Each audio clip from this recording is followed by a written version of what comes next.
Hello student, स्वागत है आप सभी का आपके अपने चैनल स्टडी लाइव विद रौनक पर। तो दोस्तों, एमपी पुलिस की सीरीज को जारी रखते हुए हम लेकर आए हैं एक नया सेशन आपके लिए, जिसमें पिछले वर्षों के प्रश्नों पर चर्चा होगी। तो सेशन को शुरू करने से पहले चैनल को सब्सक्राइब कर लीजिए और वीडियो को लाइक कर दे। तो पहला प्रश्न जो कि आपकी स्क्रीन पर है वह है, निम्नलिखित में कौन सा गलत कथन है। तो ऑप्शन जो कुछ इस प्रकार आपको दिखाई दे रहे हैं। शास्त्रीय संगीत के वाद्य यंत्र विशेष कारीगरों द्वारा तैयार किए जाते हैं। ऑप्शन नंबर बी है आपका, लोक संगीत के वाद्य यंत्र आमतौर पर स्वयं संगीतकारों द्वारा तैयार किए जाते हैं। ऑप्शन नंबर सी, लोक संगीत एक संगीत अकादमी में औपचारिक प्रशिक्षण द्वारा सिखाया जाता है। और ऑप्शन नंबर डी है, लोक संगीत शादियों और त्योहारों का एक अनिवार्य घटक है। तो स्टूडेंट, इसका सही आंसर जो होगा वो आपका होगा ऑप्शन नंबर सी, कि लोक संगीत एक संगीत अकादमी में औपचारिक प्रशिक्षण द्वारा सिखाया जाता है। ऐसा नहीं है, लोक संगीत एक पारंपरिक संगीत है जो आमतौर पर ग्रामीण संगीत का एक रूप है, जिसे पढ़ने के बजाय सुनकर सीखना ज़्यादा आसान हो जाता है। तो इसी के साथ हम अपने दूसरे क्वेश्चन पे चलते हैं, जो कि कुछ इस प्रकार है। भारत सरकार द्वारा प्रधानमंत्री उज्ज्वला योजना की शुरुआत किस वर्ष की गई थी। तो आपके ऑप्शन है 2015, 2016, 2017 या 2018। तो आपका सही आंसर हो जाएगा ऑप्शन नंबर बी, 2016। सन 2016 में प्रधानमंत्री नरेंद्र मोदी द्वारा उज्ज्वला योजना की शुरुआत की गई थी। इसके तहत 18 वर्ष से ऊपर की महिलाओं को केंद्र सरकार द्वारा फ्री में गैस चूल्हा दिया जाता था। ठीक है फ्रेंड, अब हम चलते हैं अपने क्वेश्चन नंबर तीसरे पे, जो कि कुछ इस प्रकार है। आपकी स्क्रीन पे आपको नजर आ रहा है। गांधी जी को 1908 में अहिंसक आंदोलन आयोजित करने के लिए जेल की सजा सुनाई गई थी, लेकिन निम्नलिखित में से किस व्यक्तित्व से मिलने के बाद उन्हें रिहा कर दिया गया था। तो आपके ऑप्शन है Louis Botha, John Christian Smith, James Barry Munnik या जर्नल स्मरस। तो इसका जो सही ऑप्शन है वह हो जाएगा आपका ऑप्शन नंबर डी, जर्नल स्टमस। ठीक है, आगे बढ़ते हैं, क्वेश्चन नंबर 4 लेते हैं। एसबीआई की स्थापना निम्नलिखित में किस वर्ष हुई थी। स्टेट बैंक ऑफ इंडिया की स्थापना निम्नलिखित में किस वर्ष हुई थी। तो आपका जो ऑप्शन है वो आपको दिखाई दे रहा है 1 जुलाई 1956 या 1 जुलाई 1955 या 1 अप्रैल 1956 या 1 अप्रैल 1955। तो इसका आपका सही जो ऑप्शन है वह है ऑप्शन नंबर बी, 1 जुलाई 1955 को एसबीआई की स्थापना की गई थी।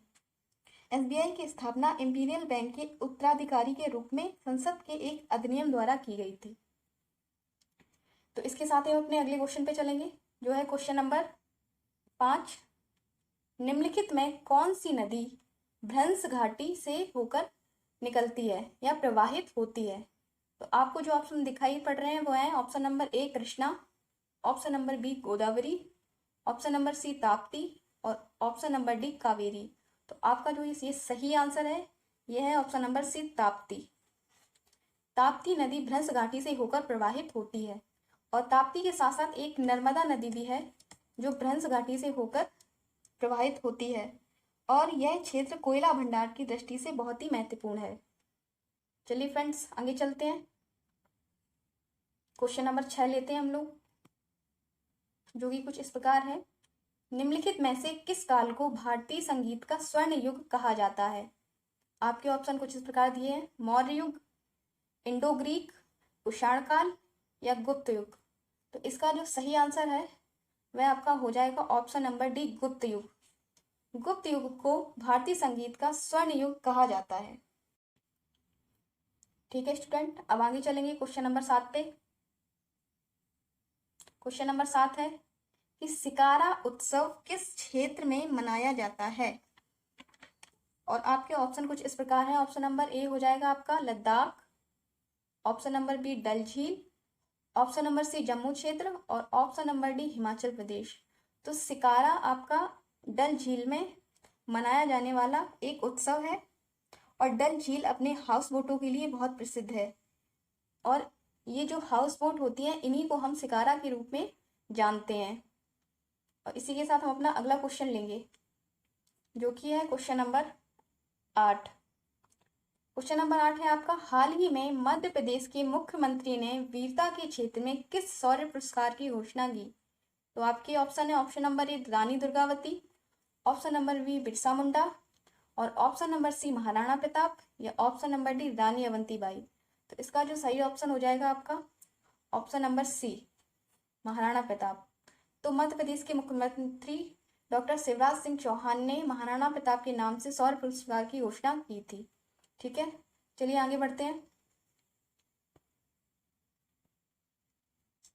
और आगे आपका क्वेश्चन नंबर 9 कुछ इस प्रकार है कि अंग्रेजी गीत वी शैल ओवरकम का हिंदी अनुवाद करने के लिए किसे जाना जाता है? तो आपको जो ऑप्शन नजर आ रहे हैं आपकी स्क्रीन पे वो हैं राम कुमार वर्मा, अंकिता जैन, चंद्रकांत देवताले, या गिरजा कुमार माथुर।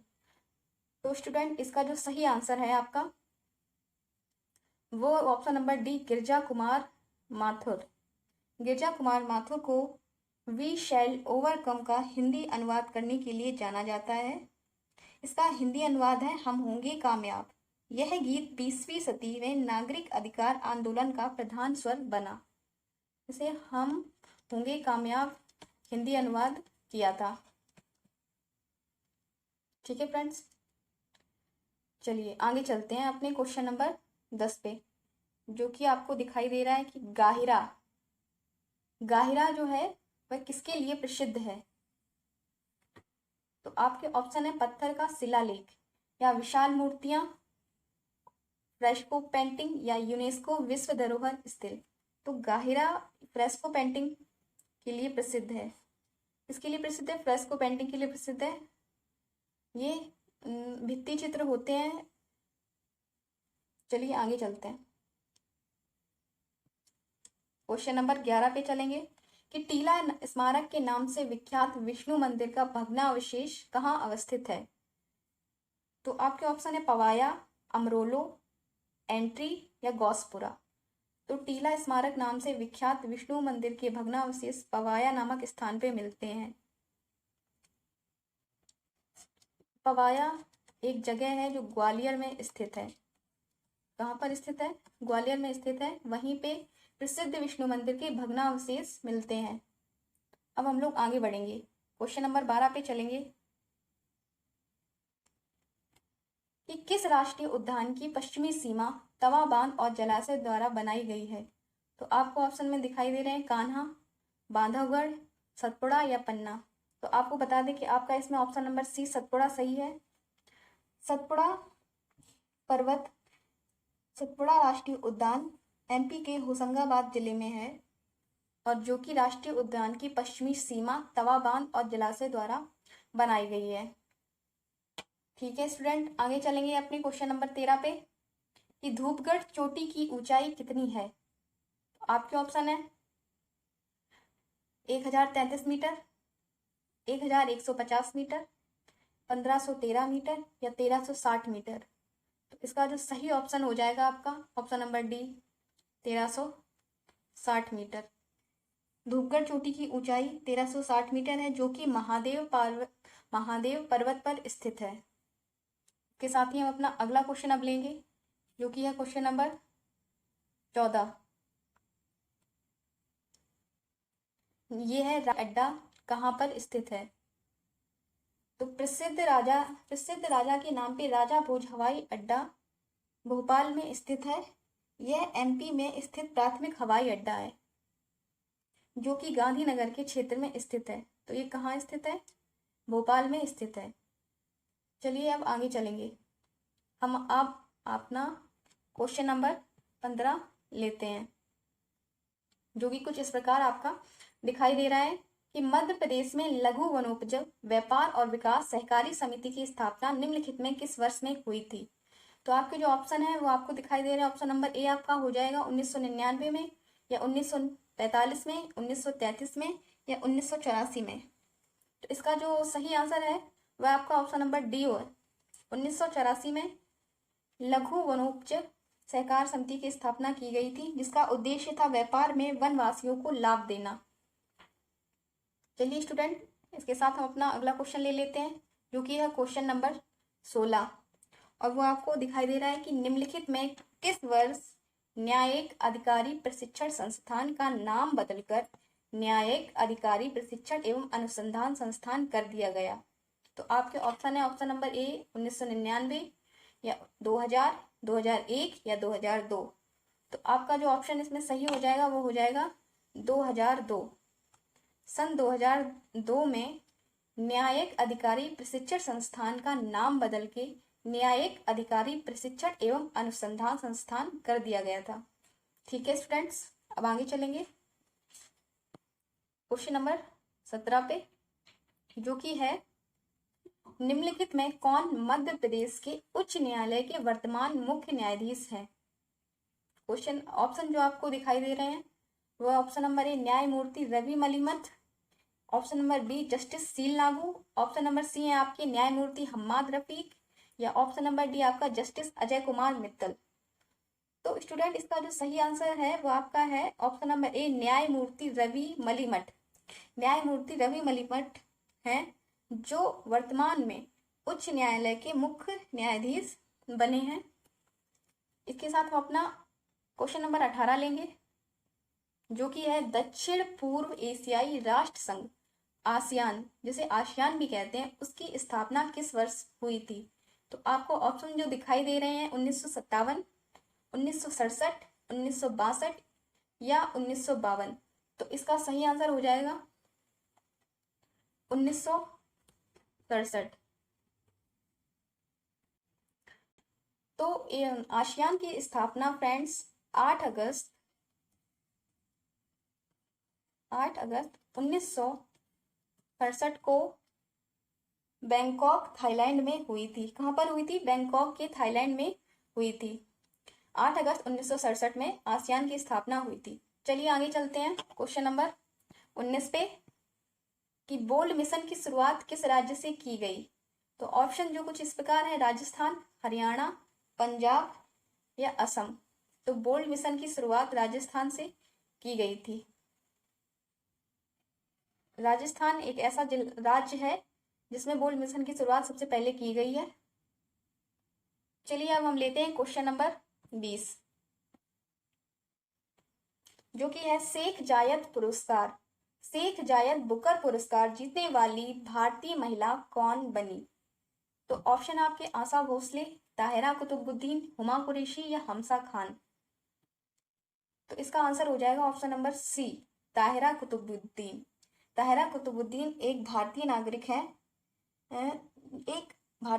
जो भारत के प्रमुख कुतुबुद्दीन परिवार में पैदा हुई थी। ठीक है, तो इन्हीं ने शेख जायद बुकर पुरस्कार जीतने वाली ये पहली भारतीय महिला बनी है।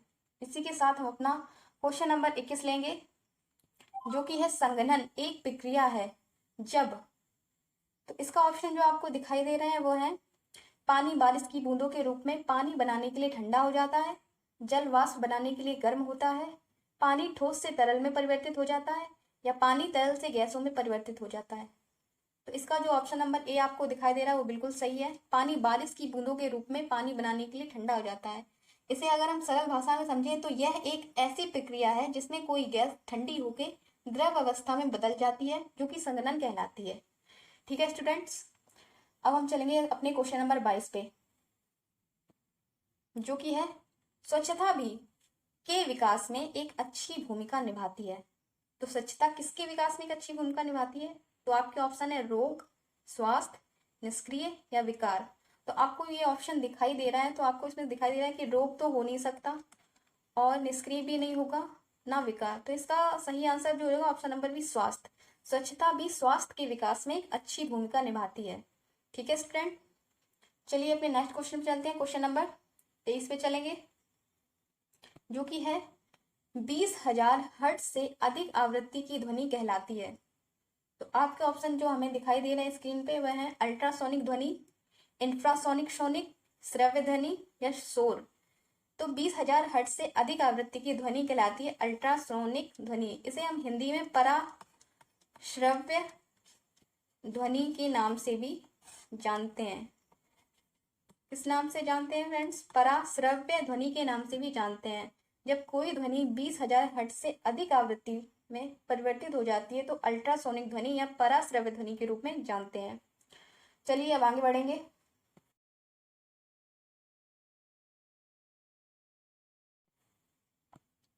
क्वेश्चन नंबर, तो चलते हैं अपने क्वेश्चन नंबर 24 पे। निम्नलिखित में से किसमें संवहनी बंडल नहीं होते हैं? तो जो आपकी स्क्रीन पे ऑप्शन है वह है शैवाल, पाइन्स, देवदार या प्राथमिकी। तो दोस्तों इसका जो सही आंसर है वह है शैवाल। शैवाल में संवहनी बंडल नहीं होते हैं। अब आपको पता है कि संवहनी बंडल क्या होते हैं? तो संवहनी बंडल का मुख्य कार्य पानी, लवण व खाद्य पदार्थों का स्थानांतरण करना होता है। इसका पानी, लवण और